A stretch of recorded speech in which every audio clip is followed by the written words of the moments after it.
Tired of listening to the same old playlists or podcasts over and over and over? Maybe it's time to mix things up. Try something new. Hit explore. Avoid the blah and the boring. Before you've even put your headphones or earbuds in, say goodbye to the blah and boring. Add some fun in the mix. You'll be listening to the good stuff soon enough. Say yabba dabba doo to a bowl of Pebbles cereal and enjoy by the spoonful. Fruity and cocoa Pebbles cereal. Less blah, more yabba dabba doo. Head to your nearest grocery store to buy Pebbles cereal today. The Flintstones and all related characters and elements, copyright and trademark Hanna-Barbera.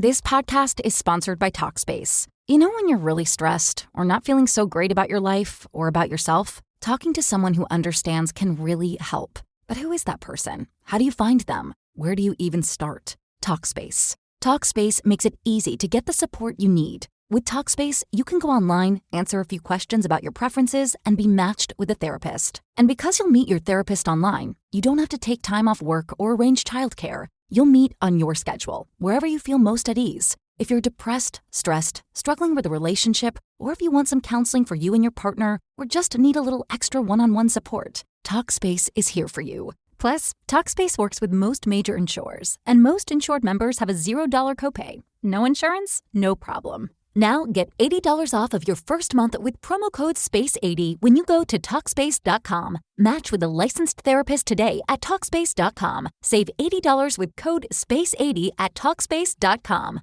Ah, motherhood. 1 minute, you're mom of the year. I love you, Mommy. Then the next, not so much. From bath time to bullying, from potty training to puberty, parenting is full of challenges. But one thing is for certain, you are not alone. Welcome to Modern Mom Probs. I'm your host, author, mother, parenting expert, Tara Clark. Join me while we tackle today's modern mom problems.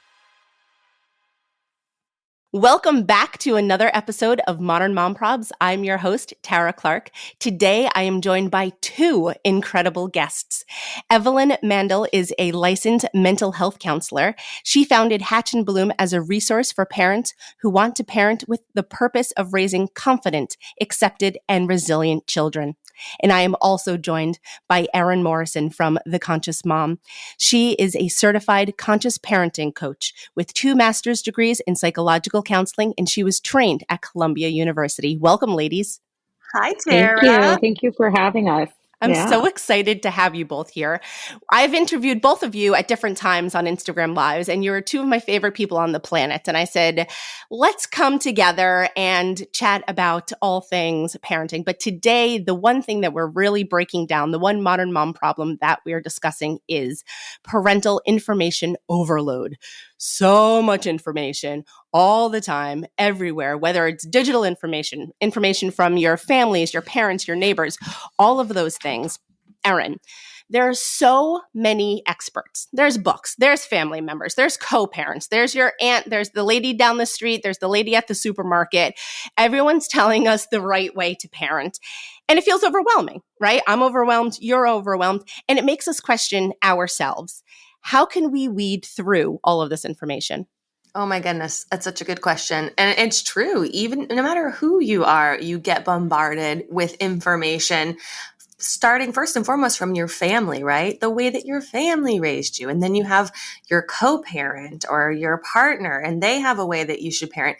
And then let's forget about how beautiful social media is because of all the resources we have. But then there's the other side, which is just information overload. And so how we weed through, and especially in the practice of conscious parenting and consciousness, is about getting more connected to ourselves. So what does that mean? Essentially, when we're connected to ourselves, we understand what's going on inside of us. We know how we are feeling and what feels right to us. But for most of us, we're disconnected from that feeling. We are so influenced by the many facets in our lives, right? Our families, our friends, our society.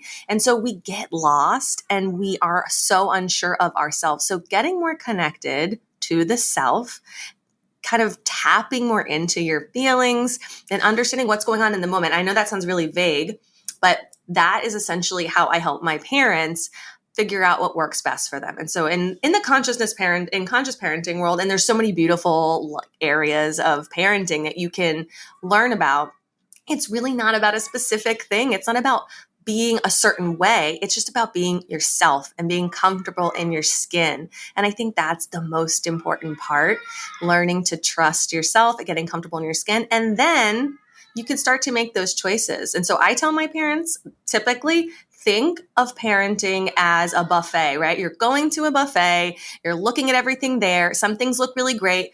Take one of the pieces, try it out. If you like it, take some more, and that works perfect. But if you don't like it, put it back, throw it in the trash, leave it for somebody else, and that's fine too, right? There's no one size fits all for parenting. So that's, right off the bat what I would say. Get more connected to yourself and treat parenting and methods and styles like a buffet. It's a good thing to remember. I like that. That's an easy thing to remember. Like, how can someone get more connected with themselves? I feel like so many times now in like modern society, we're sort of like alienated from ourselves. So how could like one start to, I don't know, listen to themselves more? No, absolutely. And I think it's just in the moment, right? I want to give an example of like when your child's having a tough moment, right? That's the hardest time to get connected to yourself, but I'm going to give you that example. So in the moment, your child is upset. Let's say you said, we can't have more ice cream. We've already had one ice cream. Your child's screaming, they're upset. And all of a sudden you start to feel anxious. Maybe you feel angry. How could they do that? But getting in tune with that feeling is what I advise parents to do. It's like, what's swirling around inside of you right now? Sure, you feel angry, but what else is there? Do you feel like no one listens to you? Do you feel like no one appreciates you? No one respects my boundaries? Like those types of statements help you connect to what's going on inside of yourself. Now that's kind of like in the extreme situation, but another way to just get connected to yourself is find a tiny moment of silence and just start paying attention to the breath, which, some would say is meditation. So that is on the simple side of how we can start to get connected to ourselves. Just pay attention to where do you feel your heartbeat? Where do you feel your breath the most? Where do you see the rise and fall? So that's in more like the mindfulness and the meditation part.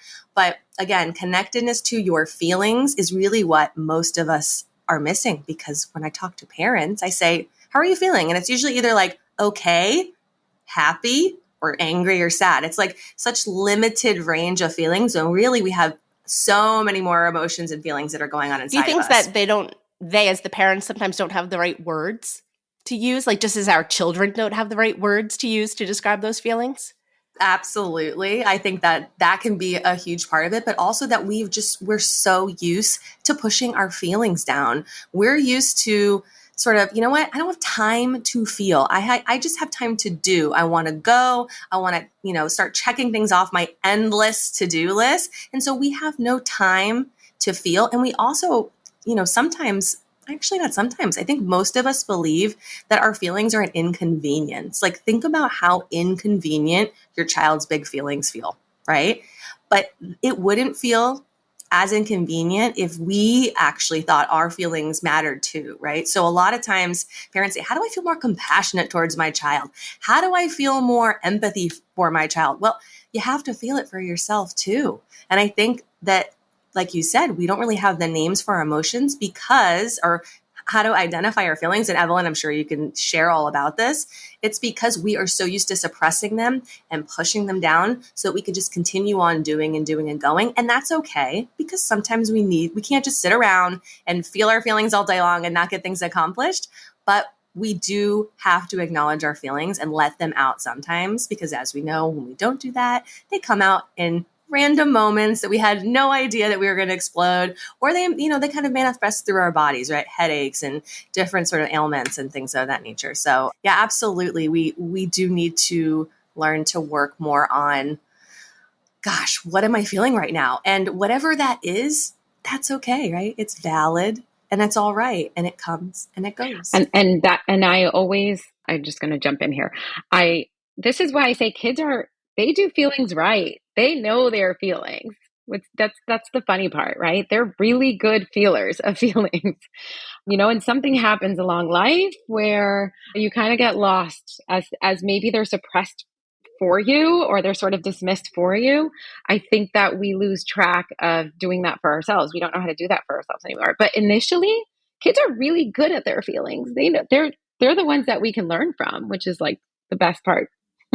I love that. That's so true because my son tends to have big feelings, and I think somewhere along the line there's so much like pressure on these children to like push that down, don't cry, keep it together, all of those things that whether they hear that from school or whomever, that, when we grow up to become adolescents and then adults, then it's all kind of just squashed down there. So maybe we should just be more like 4-year-olds and just kind of get it out there, right?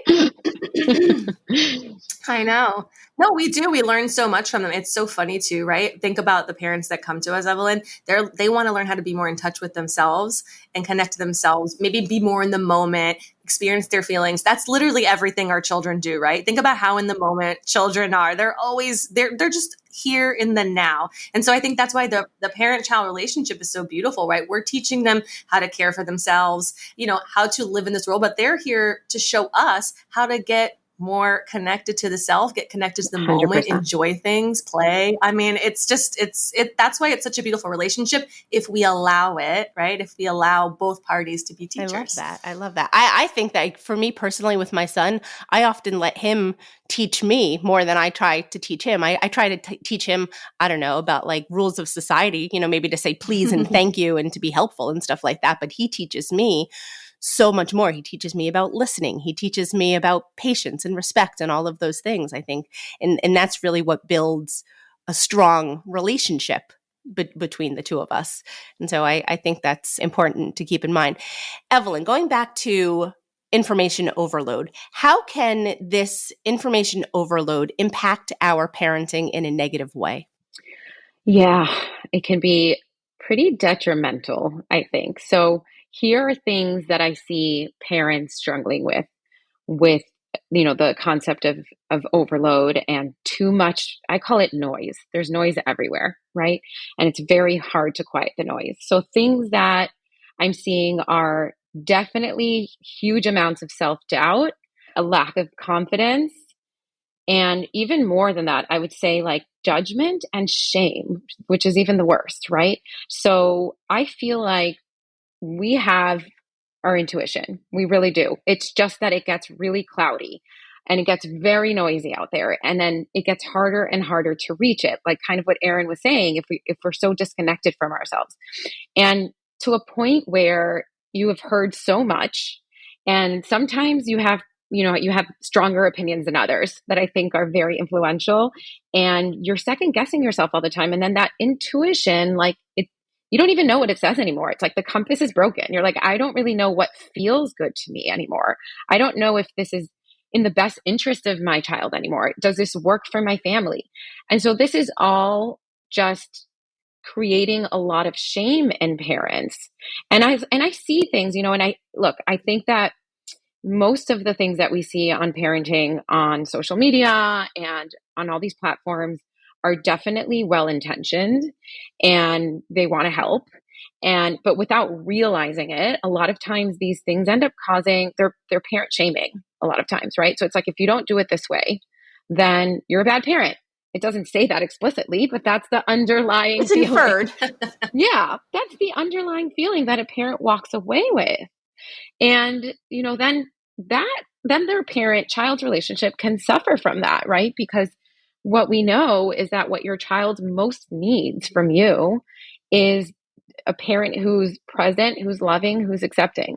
That's really what they most need. Like I guarantee you that the children who co-slept or didn't, or the ones who breastfed or didn't, or the ones who had baby-led weaning when they started eating solids, or like mine had like purees from like Earth's Best.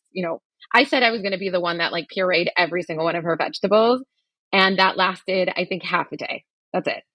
I guarantee you that all of these kids are okay, right? And so it almost feels like when we read these things, everything almost feels like so magnified and so urgent. And like if we don't follow script exactly this way, like we're damaging our kids. And so that is a very, very big weight to carry as a parent, right? And I think it does the complete opposite of really what my mission is with parents, which is to parent confidently. That's what your kids need. They need to feel like you are confident in taking charge and containing and helping them regulate and leading them, right, in this way. And when things don't go perfectly, That is okay. I love when things don't go perfectly. That is a lesson in itself, right? There's beauty in the mess. So you can try something and be like, okay, that's not for me. Let me try something differently. Or this didn't work for my child. Let's try something else. But I feel like parents are just getting stuck and feel like almost paralyzed by all of this information. And a lot of the information contradicts itself. So Yeah. they're just overwhelmed. Like, I heard this and now I'm hearing this and I just really don't know what to do. So I think it's causing the self-doubt and then eventually leading them down a road of shame where they just don't feel good enough. It's true. Like now I'm speaking from a place of a veteran parent because my son is 9.5, right? And so, not that he's like so grown up, but I've been a parent for a while now.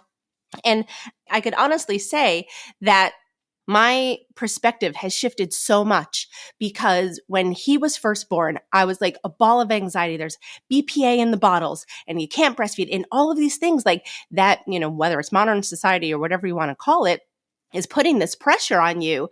And you think that is absolutely paramount in raising Yes. your child to do all of the right things and hit all of those points and sleep train the right way and eat the right way and puree the food the right way. Guess what? I pureed my son's baby food with organic carrots from Gourmet Garage. And guess what he eats now? Doritos and potato chips all the time. And you know what? He's fine. And so it's one of those things that I think only with the benefit of time can you see sometimes that all of that stuff, so much of that stuff doesn't really matter. Right. So much of that stuff that, I was losing sleep over, just the smallest of things. And really, whether it was co-sleeping or, nursing or any of those things. And when you just let it go, and then like Erin said, like you trust your gut on things, it makes parenting so much easier. I don't even look to Google anymore for things. I don't even look to books for things. I mean, granted, again, he's 9, so it's not quite, you're not looking to hit those developmental milestones that maybe you are when your children are 1, 2, or 3. But once you sort of like give in to the fact of like, my child is who he is not me. I am an individual. He is an individual. I respect him. He respects me. And that way we sort of just both move forward together. I think that's when parenting really opens up.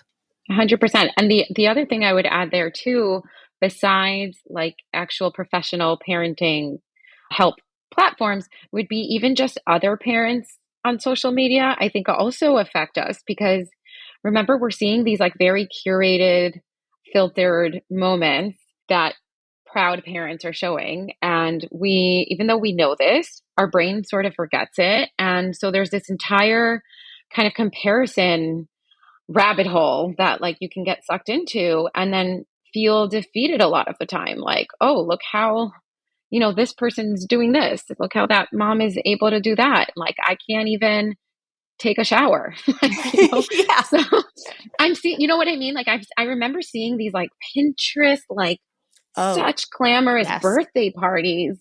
And just watching that made me tired. And I'm like, I feel like, no, like my child's going to have like a Publix cake and that's a Florida supermarket.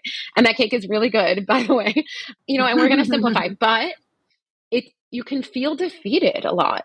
There's even just when it's not professional resources or family or anybody telling you directly, I think the exposure we have to the parenting lives of other people also affect us in like a more subtle way too.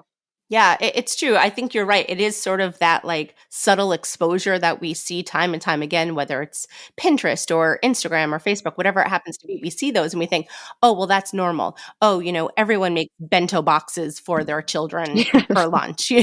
Everyone's making little bunnies out of their, sun butter sandwiches or different things like that. So it definitely sort of comes insidious. Yeah, go ahead, Erin. I was going to say, and I'm on the other end of the spectrum with you, Evelyn, because I was the Pinterest.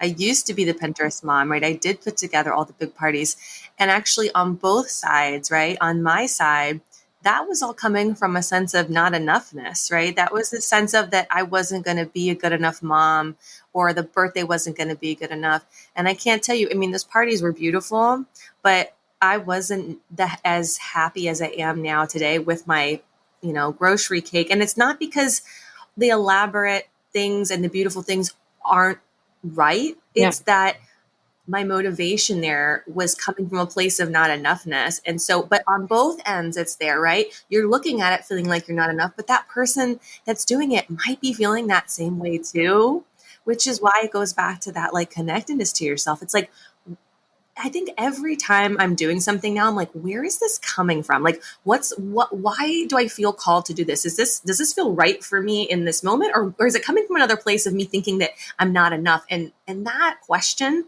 of, is this coming from a place of enoughness? That very much transfers onto our child, right? Because if we feel like we're not enough, we have those glasses on and we're looking at our children through that same lens. And so often I say, are you looking at your child for who they are or for who they aren't? And that's the same thing to us, right? Are you looking at yourself as a mom for who you are or who you're not? And that's such an important distinction, because a lot of times it's just about who we're not. We so forget all the awesome things we did, like actually be present for your daughter's birthday because you just had to go to the supermarket to get a cake. You didn't have to plan for weeks and ignore her. And I love that, Erin, and that's absolutely right. And again, everybody, I think, kind of does their thing because they're doing their best and they think that's what's going to make them and their child and their family happy, right? And I know that it comes from a really good place, but sometimes it doesn't actually feel good for the person in the end. And you're absolutely right about checking in with that motivation for why you're doing things and what's the agenda there. And sometimes it's funny because that's not even what the children want sometimes, right? So I remember like having like my daughter's second birthday and we had like, I don't know, 40 people there, and she had no friends when she was 2, obviously. So it was all my people. And she had probably the worst day of her life.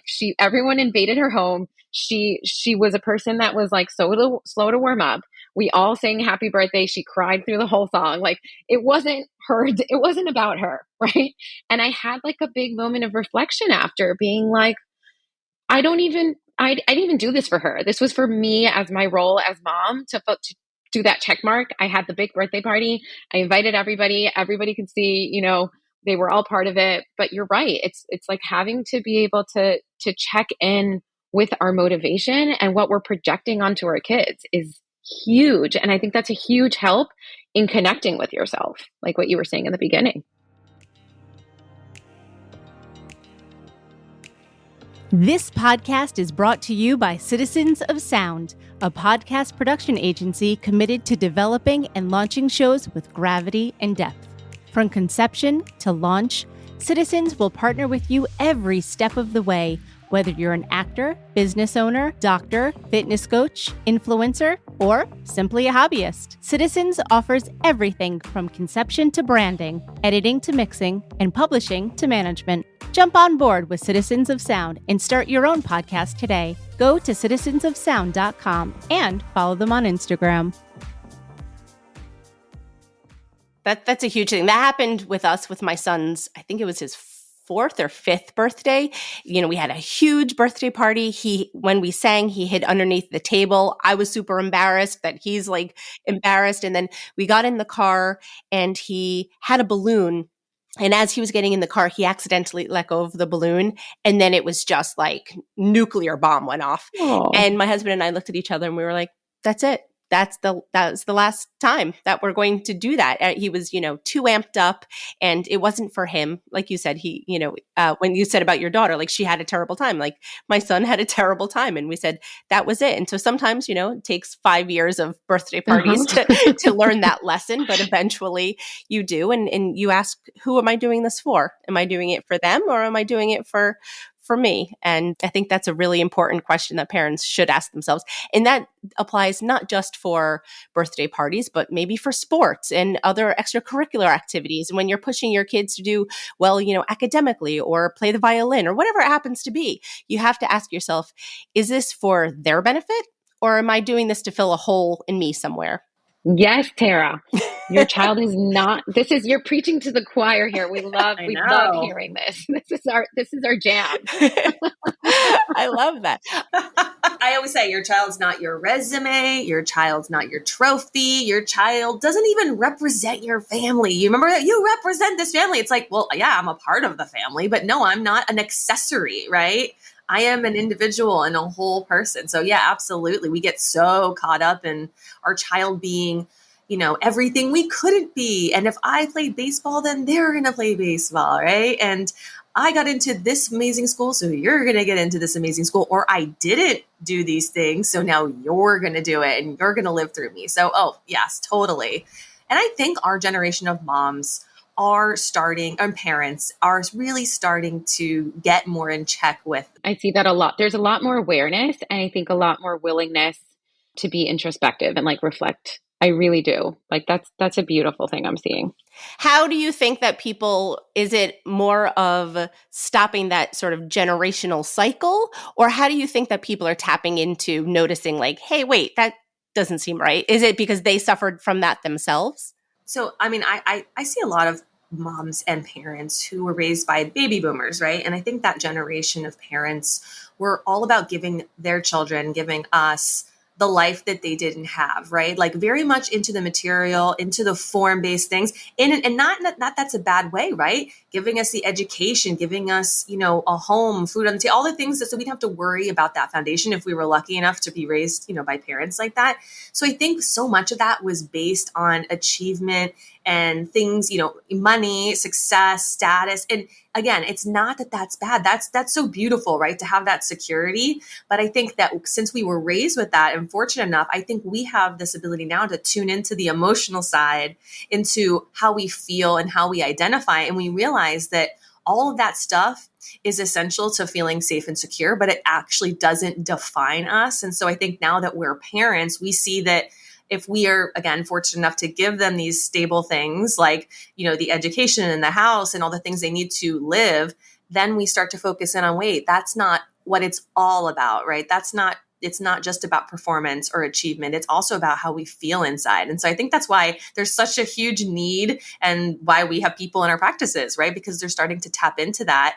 But in order to do it, they have to start to heal from those things and what that meant to them, right? Because if your parents so value education and success and you're not necessarily valuing it as much, that's hard to part, right? It's hard to sort of break away from that. And so I think, again, why I think we have such a beautiful generation is because we're really starting to care and sort of make the distinction between who we are and what we do. And those two things are very different. Yeah. And the other thing I want to add to that I see is, well, I think that a lot of people now are familiar with emotional intelligence and being able to allow our kids to have a range of emotions. And because we're doing that more, we're more triggered by our kids' emotions. And I think that that's kind of opening a gateway to being, okay, how come I can't handle any of these feelings that are showing up in front of me? And that is opening doors for parents to be more reflective on like, what was it about their upbringing that, what did they have to shut down or what was not sort of open and welcome for them? So I think there's another part of it too, which is just the child's behavior and experience in front of you, really sort of opening your eyes to your own triggers too. Gosh, that's so interesting. 100%. Yeah. You must see that pretty often then, I would assume. Yep, I do.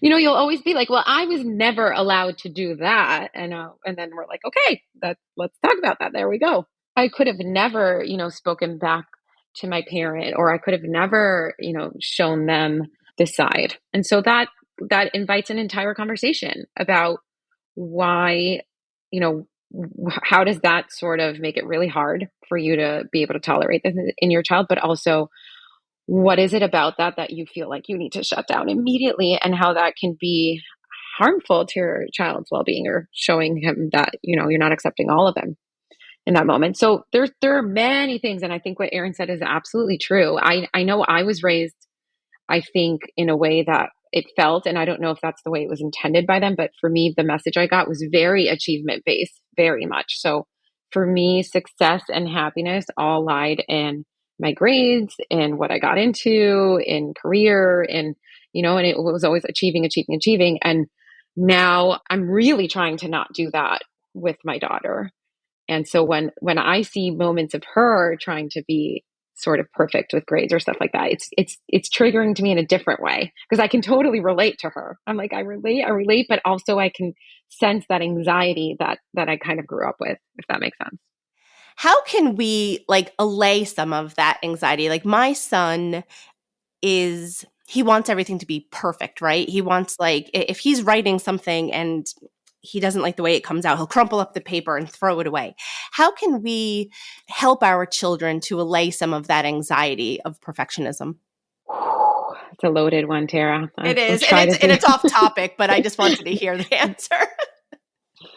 Okay, so I'll give you sort of my perspective on it. I'm actually seeing this a lot. This is one of the most common things that I'm seeing in kids nowadays, or one of the most common sort of concerns that parents are having, which is really interesting because if we're talking about this whole like notion of perfect parenting and how it feels really overwhelming, like you could see sort of the trickle down effect that it's having on our kids as well. Look, I think that being able to teach our kids to tolerate the most uncomfortable feelings in the world, which part of them equal when I make mistakes, when I fail at something, when something didn't go as expected, these sort of disappointment type feelings are a really, really big part of it. So I would say one of the first things is like being able to sit in that feeling instead of trying to like remove it right away and redo it, and being able to teach them this is something that everybody feels. It's something that we can cope with. And it's also something that doesn't determine you, right? So the other thing is it's very linked to like their self-worth. So like my mistakes or my failures, I'm not good enough. It can just kind of go really, really deep. So I think there's a bit of creating a different sort of relationship with that anxiety of like, achieving and succeeding, that you can help them create it in a little bit of a healthier way. And just talking about nothing good, no growth comes out of perfection. It just doesn't.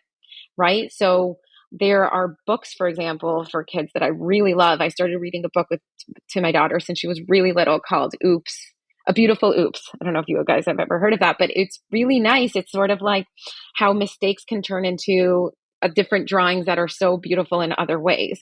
So it's being able to shift perspective a lot. And then lastly, I think is like this growth mindset sort of thing, right? Where it's not sort of like you are born with this fixed amount of traits. And if, you don't get it right, you don't have it. It's this ability to think flexibly and think I can improve. And, this is a process, and learning is not just this linear thing, right? So it's just all of these ideas, I think, that feel like misconceptions to me of how kids are seeing them too. We also don't want to rush to shut down that feeling for them, which I think is our instinct, right, Erin? Oh, 100%. And, with my parents, again, when I have parents come to me, it's always because their kids aren't listening and they're really struggling with that. Yeah. It's generally what it is, or they don't feel connected to their child. And so as much as what I do is labeled as parenting, it's all about the parent, right? It's about the parent's experience. So to add on to what you said, Evelyn, it's about you taking a step back. Not you, Tara, but everybody, anyone that has listen, Tara, you just called us on here. So we're both going to start to talk to you about your son's crumbling in the paper. No, I'm kidding. I have a child that does that too. Me too. And so what I've had to do, I'm going to speak from my own experience instead of my clients. What I've had to do is take a step back and say, where has my child learned this from? And now maybe I'm not crumbling up papers, but how do I handle disappointment? How do I handle when things go wrong? Like, what is my experience and what does my child see? Now, again, it's never about mom guilt, blaming parents, but our children are a product of their environment, right? They're watching us. And so where in my life can I start to think about how I handle disappointment or when things don't go my way? And I think that's such a powerful thing to look at, because then we can understand and start to model, like Evelyn said earlier, when things go wrong, it's actually wonderful because we can show our children what that's like. Look, oh my gosh. So for example, one I love to talk to parents about is being late and being in traffic, right? we can be in traffic. And this was me. I kid you not. I remember dropping my kids off. We live in an area and the road their school's on is super heavy traffic in the morning. And so, you know that song, like the horses, like dun dun dun dun dun dun dun dun dun dun. I tell you, that was the song playing in my head. Oh my, we gotta get to school. We gotta get to school. We gotta do this, right? Like, and I felt so tense.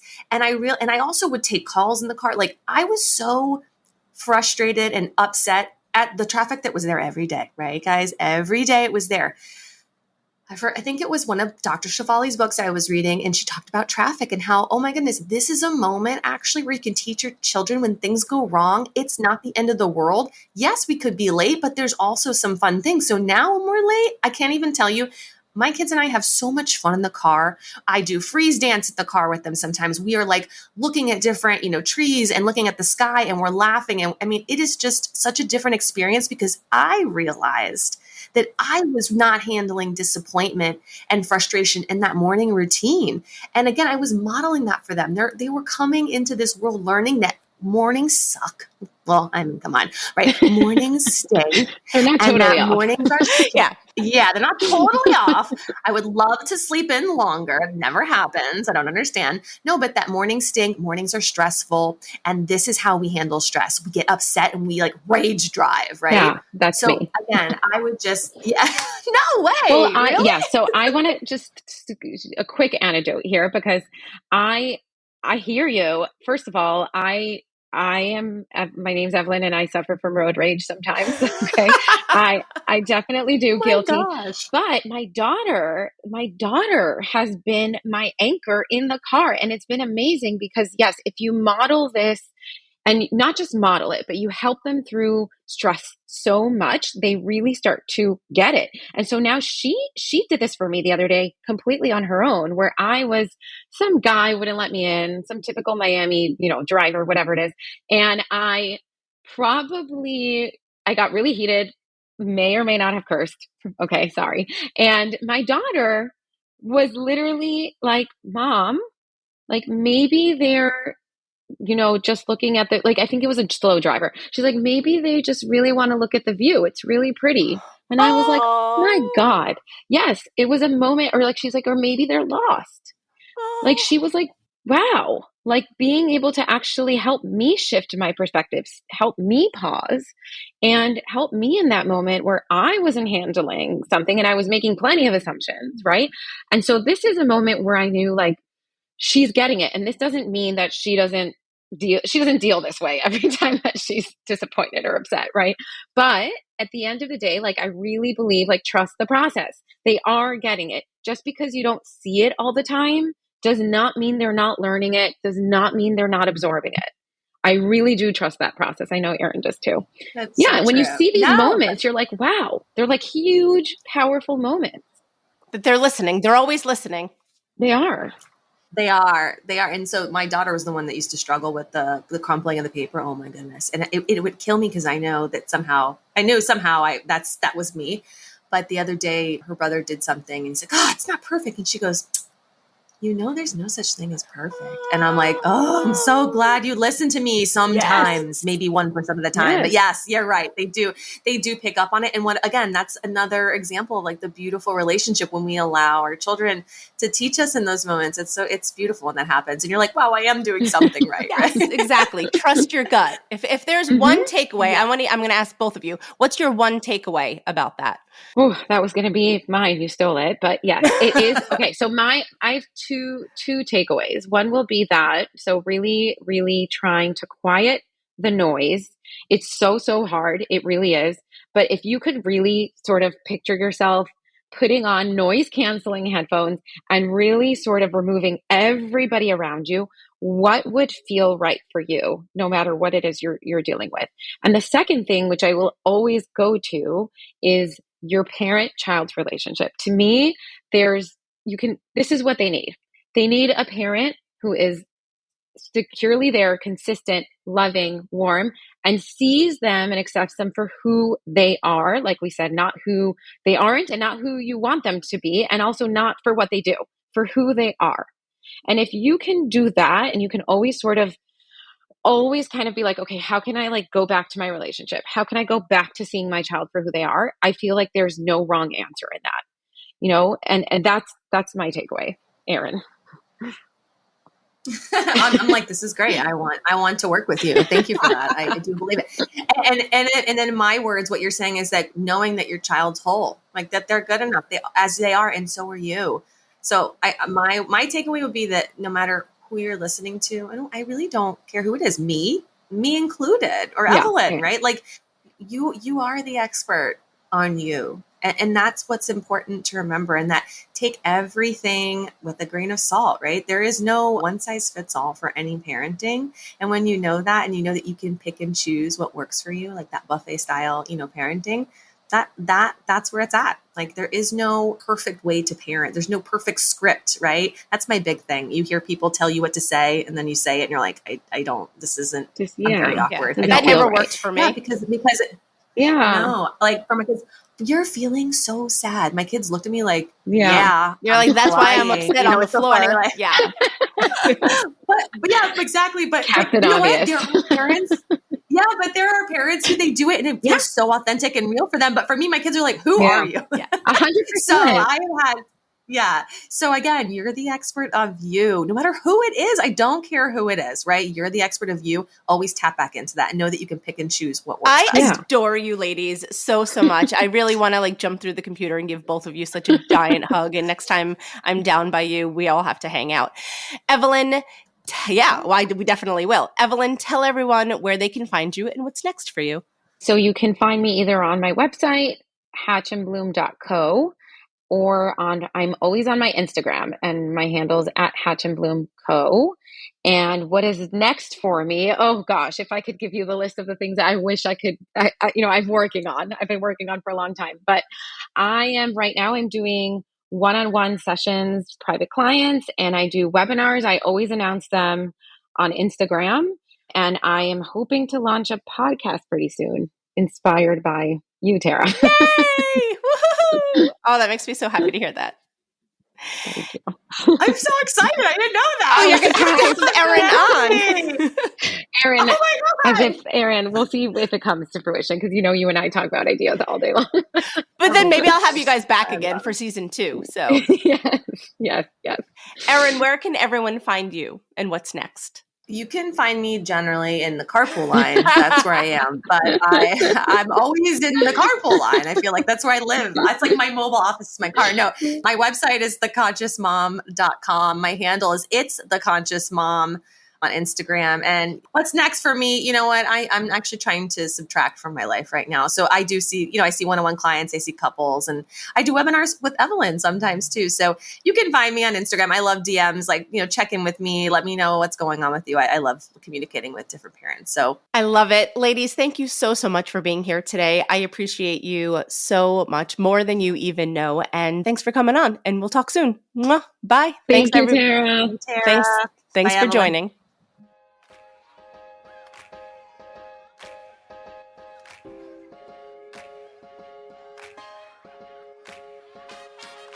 Thanks for listening to today's episode of Modern Mom Probs. I hope you enjoyed our deep dive in today's problem with me, your host, Tara Clark. Join me next time when I'll be interviewing another great guest and tackling another modern mom problem. If you enjoyed today's episode, please leave us a review and a rating. As always, you could head over to Modern Mom Probs on Instagram and give me a follow, or check out my book, Modern Mom Probs, A Survival Guide for 21st Century Mothers, available online wherever books are sold. Well, that's it for today. See you next time, folks.